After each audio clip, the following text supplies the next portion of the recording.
ഇസ്രായേലും ഹമാസും തമ്മിലുള്ള യുദ്ധം രണ്ടാമത്തെ വർഷത്തിലേക്ക് എത്തുന്നതിന് മുൻപ് തന്നെ തങ്ങളെ നിരന്തരമായി ദ്രോഹിച്ചുകൊണ്ടിരുന്ന ഇസ്ലാമിക തീവ്രവാദികളായ ഹമാസിനെ ഭൂപ്പരപ്പിൽ നിന്ന് പൂർണ്ണമായി ഇല്ലാതാക്കുവാനും പലസ്തീൻ അതോറിറ്റിയെ നോക്കുകുത്തിയാക്കി നിർത്തിക്കൊണ്ട് ഹമാസ് ഭീകരന്മാർ പിടിച്ചെടുത്ത് ഭീകരതയുടെ കേന്ദ്രമാക്കി മാറ്റിയ ഗാസയെ സ്വതന്ത്രമാക്കാനുമുള്ള ഇസ്രായേലിൻ്റെ അതിശക്തമായ കരുനീക്കങ്ങൾ മുന്നേറുന്നതിനിടയിൽ സമ്പന്ന ഇസ്ലാമിക രാഷ്ട്രമായ ഖത്തറിനെ ആക്രമിച്ചത് ഇപ്പോൾ ആഗോളതലത്തിൽ വലിയ ചർച്ച ആയിരിക്കുകയാണ്.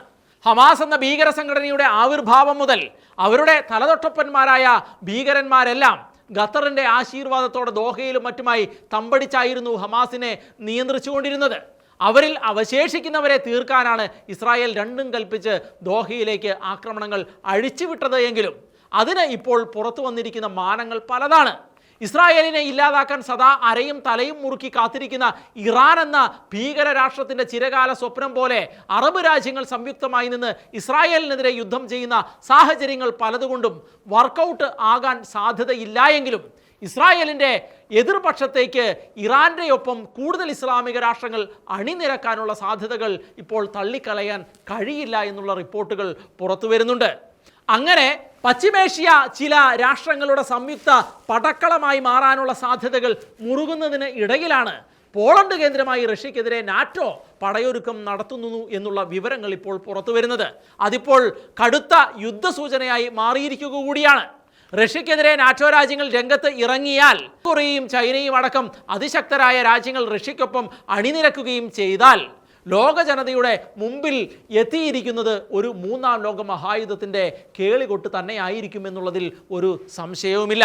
കഴിഞ്ഞ ദിവസം പോളണ്ട് അതിർത്തി ഭേദിച്ച റഷ്യൻ ഡ്രോണുകളുടെ ആക്രമണങ്ങളാണ് ഇപ്പോൾ ഈ വലിയ പ്രതിസന്ധിയിലേക്ക് എത്തിച്ചിരിക്കുന്നത്. ഉക്രൈനെതിരായ യുദ്ധത്തിനിടയിൽ ക്രെംലിൻ കേന്ദ്രമാക്കി റഷ്യൻ ആക്രമണങ്ങൾ പുരോഗമിക്കുന്നതിനിടെ നടന്ന നാറ്റോയുടെ ഈ പ്രതികരണം റഷ്യ അതീവ ഗൗരവമായി തന്നെ എടുത്തിരിക്കുന്നതിനാൽ യുദ്ധം വ്യാപിക്കുമെന്ന ഭയം യൂറോപ്പിനെ വല്ലാതെ ഗ്രസിച്ചിരിക്കുകയാണ്. റഷ്യയുടെ സമ്പദ് വ്യവസ്ഥയെ ശിഥിലമാക്കാനുള്ള നീക്കങ്ങളാണ് അമേരിക്ക നടത്തുന്നത് എന്നും അത് തങ്ങൾ ഗൗരവമായി തന്നെ എടുക്കുമെന്നും മൂന്നാം ലോക മഹായുധമായി പോലും മാറാനുള്ള സാധ്യതകളാണ് കാണുന്നത് എന്നുമാണ് റഷ്യൻ പ്രസിഡന്റ് വ്ളാദിമിർ പുടിൻ്റെ അടുത്ത അനുയായിയായ ഒരാൾ വ്യക്തമാക്കിയിരിക്കുന്നത്. അങ്ങനെ വന്നാൽ ആണവായുധങ്ങൾ പ്രയോഗിക്കാൻ പോലും തങ്ങൾ മടിക്കില്ല എന്നും അയാൾ വ്യക്തമാക്കിയിരിക്കുകയാണ്. ഇതിനിടയിൽ പോളണ്ട് കേന്ദ്രമായി റഷ്യക്കെതിരായ നീക്കത്തിന് നാറ്റോ കളത്തിൽ ഇറങ്ങിയതോടെ കാര്യങ്ങൾ കൂടുതൽ പ്രതിസന്ധിയിലേക്ക് എത്തിയിരിക്കുകയാണ്. അമേരിക്കയുടെ ട്രഷറി സെക്രട്ടറി സ്കോട്ട് ബെസന്റ് പറഞ്ഞത് ഉക്രൈനുമായുള്ള സംഘർഷം തുടരുന്ന സാഹചര്യത്തിൽ റഷ്യൻ സമ്പദ് വ്യവസ്ഥയെ തകർക്കാൻ ലക്ഷ്യമിട്ടുള്ള കർശന ഉപരോധങ്ങൾ ഏർപ്പെടുത്താൻ അമേരിക്കയും യൂറോപ്യൻ യൂണിയനും ഒന്നിച്ചേക്കാം എന്നാണ്. അതുതന്നെയാണ് ലോകം ഭയാശങ്കകളോടെ ഉറ്റുനോക്കുന്നതും. കാരണം ഇതിനുള്ള മറുപടിയായി രണ്ട് നാറ്റോ രാജ്യങ്ങളെ ആക്രമിക്കാനാണ് റഷ്യ കരുക്കൾ നീക്കുന്നത് എന്നാണ് റിപ്പോർട്ടുകൾ. അമേരിക്കയും യൂറോപ്യൻ യൂണിയനും തമ്മിൽ കൈകോർക്കുകയും റഷ്യക്കെതിരെ കൂടുതൽ ഉപരോധങ്ങൾ ഏർപ്പെടുത്തുകയും ഇന്ത്യക്കെതിരെ ചെയ്തതുപോലെ റഷ്യൻ എണ്ണ വാങ്ങുന്ന രാജ്യങ്ങൾക്ക് മേൽ ദ്വിതീയ താരിഫ് ഏർപ്പെടുത്തുകയും ചെയ്താൽ റഷ്യൻ സമ്പദ് വ്യവസ്ഥ പൂർണ്ണമായും തകർച്ചയിലാകും. അത് പ്രസിഡന്റ് പുടിനെ ചർച്ചയിലേക്ക് കൊണ്ടുവരും എന്നാണ് അവർ കരുതുന്നത്. എന്നാൽ തങ്ങളുടെ സമ്പദ് വ്യവസ്ഥയ്ക്കിട്ട് ചൊറിഞ്ഞാൽ അണുവായുധം പോലും പ്രയോഗിക്കാൻ മടിക്കില്ല എന്നാണ് റഷ്യ പറഞ്ഞിരിക്കുന്നത്. അതുമാത്രമല്ല, ഇന്ത്യയേക്കാൾ കൂടിയ അളവിൽ റഷ്യയിൽ നിന്നും എണ്ണ വാങ്ങുന്ന രാജ്യമായ ചൈനയ്ക്കെതിരെ പിഴച്ചുങ്കം ചുമത്തിയാൽ അതിന് കടുത്ത മറുപണിയുമായി ചൈന രംഗത്ത് ഇറങ്ങുമെന്ന് കാര്യവും ഉറപ്പാണ്. ഇക്കാര്യത്തിൽ അമേരിക്കയെ തരിമ്പും കൂസാത്ത രാജ്യമായ ചൈന നിലപാട് കടുപ്പിച്ചിരിക്കുന്ന റഷ്യയ്ക്കൊപ്പം കൂടിയാൽ അത് ലോകത്ത് ഉളവാക്കുന്നത് കടുത്ത പ്രതിസന്ധി തന്നെ ആയിരിക്കും എന്നുള്ള കാര്യത്തിൽ സംശയമില്ല.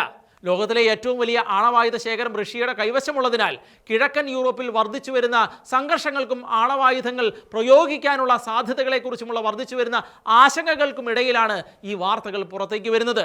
മുൻപ് ആർട്ടിക് മേഖല കീഴടക്കുവാനും അവിടെ വാർഫെയർ സെന്റർ സ്ഥാപിക്കാനുമുള്ള നീക്കവുമായി ബ്രിട്ടന്റെ നേതൃത്വത്തിൽ നാറ്റോ കക്ഷികൾ രംഗത്തിറങ്ങിയപ്പോൾ തന്നെ നാറ്റോയ്ക്കെതിരെ കനത്ത യുദ്ധഭീഷണി റഷ്യ ഉയർത്തിയതാണ്. ഇപ്പോൾ റഷ്യയുടെ ഡ്രോൺ തകർത്തതിലൂടെ അത് കൂടുതൽ ഉറപ്പിക്കപ്പെട്ടിരിക്കുകയാണ്. രണ്ടാം ലോക മഹായുദ്ധത്തിന് ശേഷമുള്ളതിനേക്കാൾ തുറന്ന സംഘർഷത്തിലേക്ക് ഈ സാഹചര്യം നമ്മളെ എത്തിക്കുന്നുവെന്നായിരുന്നു പോളിഷ് പ്രധാനമന്ത്രി ഡൊണാൾഡ് ടസ്ക് ഇന്നലെ പോളിഷ് പാർലമെന്റിൽ പറഞ്ഞത്. ഒരു അംഗരാജ്യത്തിന് തങ്ങളുടെ സുരക്ഷയ്ക്ക് ഭീഷണിയുണ്ടെന്ന് തോന്നിയാൽ സംയുക്ത പ്രതിരോധ നടപടികളെക്കുറിച്ച് ചർച്ച ചെയ്യാൻ നാറ്റോ അംഗങ്ങളെ നിർബന്ധമാക്കുന്നതാണ് നാറ്റോയുടെ ആർട്ടിക്കിൾ 4. നാറ്റോ രൂപീകരിച്ചതിന് ശേഷമുള്ള കഴിഞ്ഞ 76 വർഷത്തിനുള്ളിൽ 7 തവണ മാത്രമേ ഇത് പ്രയോഗിച്ചിട്ടുള്ളൂ. ഈ ആർട്ടിക്കിളിൻ്റെ അടിസ്ഥാനത്തിലുള്ള കൂടിയാലോചനകൾ നടത്താൻ പോളണ്ട് ആവശ്യപ്പെട്ടിരിക്കുന്നു എന്നുള്ളതാണ് റിപ്പോർട്ടുകൾ. പോളിഷ് വ്യോമാതിർത്തിയിൽ 19 ഡ്രോണുകൾ പ്രവേശിച്ചുവെങ്കിലും 3-4 എണ്ണം മാത്രമേ വെടിവെച്ച് ഇട്ടിട്ടുള്ളൂ എന്നാണ് റിപ്പോർട്ട്.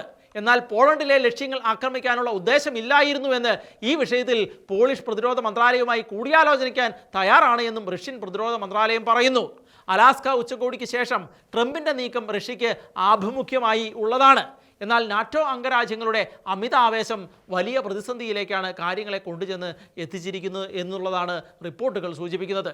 എന്തൊക്കെയായാലും ലോകരാജ്യങ്ങളിൽ ദൃശ്യമായിരിക്കുന്ന ലക്ഷണങ്ങൾ മാരകമായ യുദ്ധത്തിൻ്റേത് തന്നെയാണ് എന്ന് പറയാതിരിക്കാൻ നിവർത്തിയില്ല.